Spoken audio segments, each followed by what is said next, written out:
आता खूप वेळेस काय होतं ना, की घरचे जे लहान मुलं असतात ना किंवा घरच्यांना पण सगळ्यांना शिमला मिर्च आवडत नाही. फक्त शिमला मिरची भाजी नको वाटते सगळ्यांना खायला.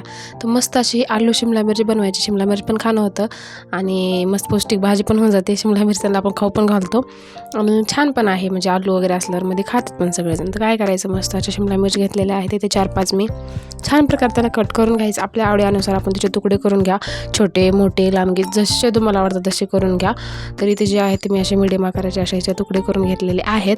आता साहित्य काय काय घेते ते बघा. इथं घेतलेलं आहे मी शेंगदाण्याचं कूट, भाजलेलं शेंगदाण्याचं कूट घेतलेलं आहे. नंतर लसूण घेतला आहे, शिमला मिरची घेतली, आलू घेतला आहे, छिलून त्याला कट करून पाण्यामध्ये ठेवून दिले, टोमॅटो, कोथिंबीर आणि कांदा घेतलेला आहे. एवढं सगळं साहित्य घेतलेलं आहे. कढई घ्यायची, कढई गॅसवर ठेवायची, चांगली कडक गरम होऊ द्यायची. तेल चांगलं कडक गरम झालं की मध्ये टाकायची मोहरी चांगली तडतडू द्यायची. मध्ये जिरे टाकलेले नाही आहेत, मी मोहरी टाकलेली आहे. मस्त आपली गावाकडे कशी भाजी करतात तशा टाईपमध्ये करायची, जास्त मसालेदार आपल्याला भाजी करायची नाही आहे. तर लगेच मध्ये लसूण टाकून घ्यायचा. लसूण थोडा परतला की लगेच त्याच्यामध्ये टाकायचा आहे आपल्याला कांदा असा मिडियम आकाराचा बारीक असा कट करून घेतलेला आहे मी.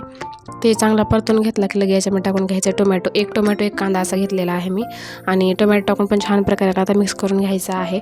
आता टोमॅटो आणि कांदा जे आहे ते चांगल्या प्रकारे मस्त लवकर फ्राय झालं पाहिजे. त्याच्यामध्ये आपल्याला लगेच टाकून घ्यायचं आहे मीठ टाकून घेतलं ना, मिठाने पटकन असं कांदा वगैरे फ्राय होतं मला असं वाटतं.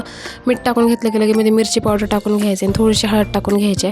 नॉर्मल मसाले टाकलेले आहेत मी, बाहेरचे कोणचे मसाले, सब्जी मसाला, किचन किंग मसाला हे असं काहीच मध्ये ॲड केलेलं नाही आहे मी. गरम मसाला, नॉर्मल आपले मसाले आहेत, हळद, मीठ, मिरची एवढं असं म्हणतात ते टाकून घेतलं. चांगल्या प्रकारे मस्त असं मिक्स करून घ्यायचं. पूर्ण जे टोमॅटो एकदम सॉफ्ट हो द्यायचा. लगेमध्ये कोथिंबीर टाकलेली आहे मी आणि टोमॅटो सॉफ्ट होत नाही तोपर्यंत हे जे आहे सगळे मिश्रण आपल्याला हे मसाला याला चांगल्या प्रकारे हे करून घ्यायचे, फ्राय करत राहायचे आपल्याला.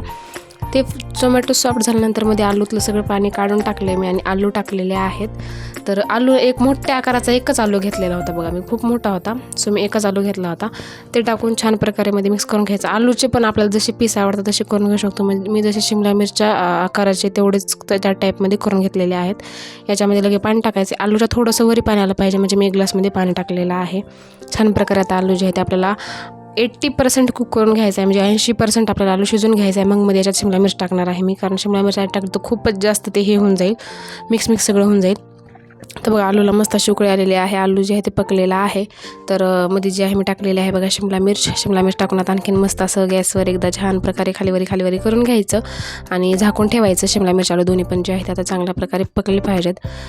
एक 90-95% पकले की लगे आपल्याला काय करायचं, वरचं झाकण काढून घ्यायचं. याच्यामध्ये ॲड करायचं आपल्याला शेंगदाण्याचं कूट. आधी हलवून घ्या बघा. काय करायचं बघताना आलू वगैरे घ्यायचा, आपल्या ज्याच्यानं आपण हलवतो त्याच्यावर घ्यायचा आणि मध्ये चमचा हे करून बघायचं, तेव्हाच कळतं आपल्याला ते शिजलाय का नाही ते, किंवा हाताने पण दाबून बघू शकतो. शेंगदाण्याचं कूट टाकून घेतलं की लगे भाजी जी आहे ते एकजीव होते, एकत्र येते भाजी. ते टाकून घेतलं की चांगल्या प्रकारे मिक्स करून घ्यायचे, पूर्ण एकजीव करून घ्यायचं. मस्त वरून कोथिंबीर गार्निश करायची. आणखीन भाजी आपण वाटलंच तर आणखीन 1-2 मिनिट झाकून ठेवू शकतो.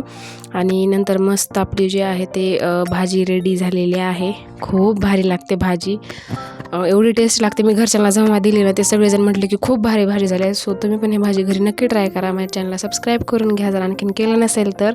आणि चला भेटूया पुढच्या व्हिडिओमध्ये. तोपर्यंत बाय बाय. छान तुमची जे आहे ते कमेंट करा.